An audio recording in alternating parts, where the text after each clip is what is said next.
My ex-husband thinks that I should accept our baby because I accepted my new husband's kids when I remarried, but our baby was conceived when he cheated on me and knocked another girl up, and now he's livid that I'm refusing.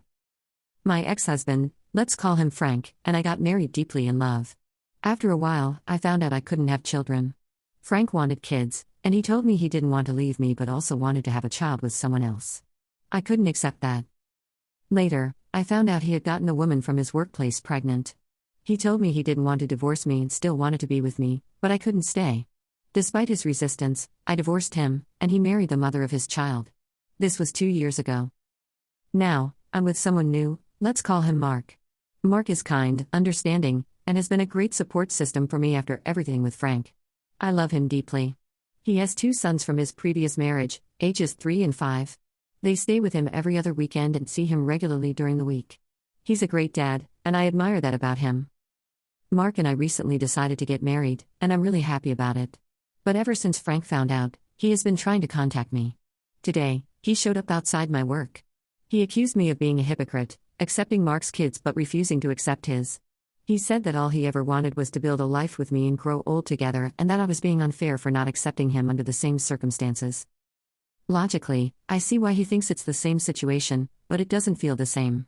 The thought of Frank and his child still hurts me, yet I don't feel the same way about Mark and his kids.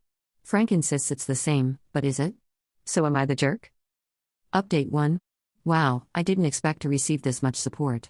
Thank you all so much. I wanted to address a few things that came up in the comments. Surgery was not an option for me. We consulted multiple doctors, and in the end, we had to accept that I wouldn't be able to have children.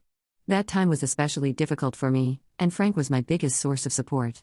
Adoption was also off the table because Frank didn't want it, he wanted biological children. He told me, I don't want to raise someone else's child. I was the one who first suggested divorce back then, but he swore he would never leave me. He even said, it will always be just the 2 of us until the end. And I believed him. Frank and I met in high school and were together for 10 years. I think that's why he knows exactly how to get to me. After our conversation today, I started doubting myself. I even felt like I was the one at fault. Thank you all for helping me see things from my perspective again. I feel much more certain now. Update 2. I wanted to clarify a few things that kept coming up in the comments. When we divorced, I blocked Frank everywhere.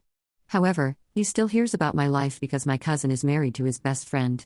I no longer speak to my cousin because, after the divorce, she defended Frank and insisted that he loved me. Unfortunately, some things just don't stay private within families.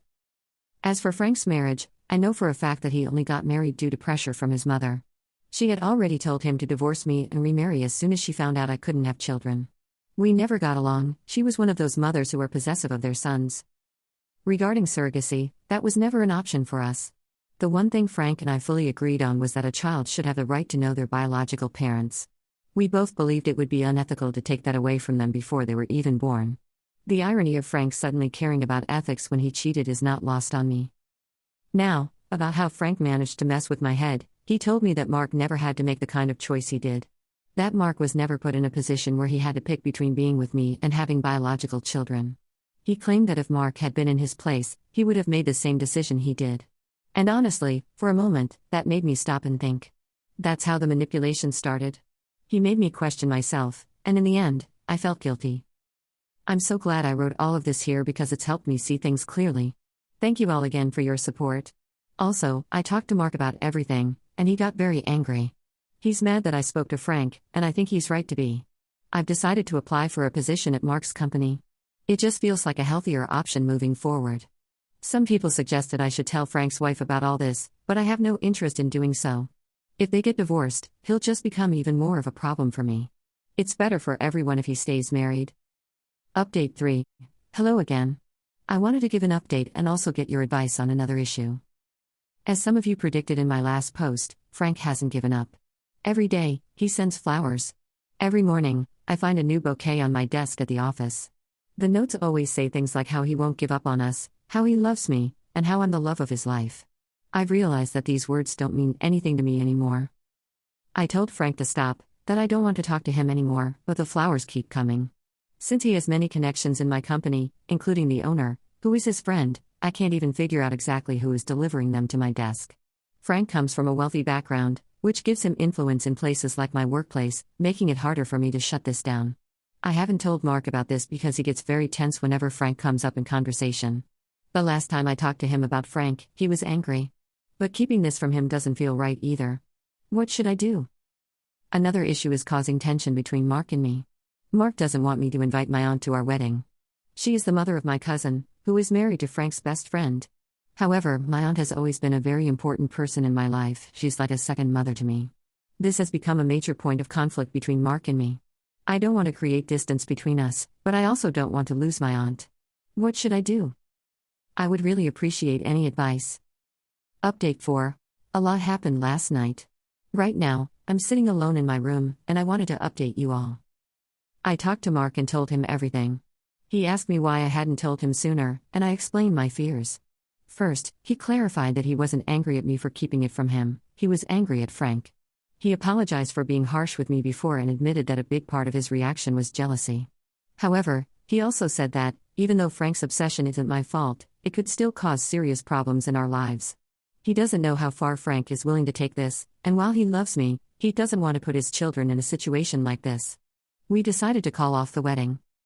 I can't believe my relationship, which was going so well, has ended because of Frank. I feel so angry and heartbroken. In the heat of the moment, I messaged Frank's wife and told her everything. She saw the message but didn't reply. Then, Frank emailed me, saying he doesn't care whether his wife stays or leaves because if I take him back, he'll divorce her anyway.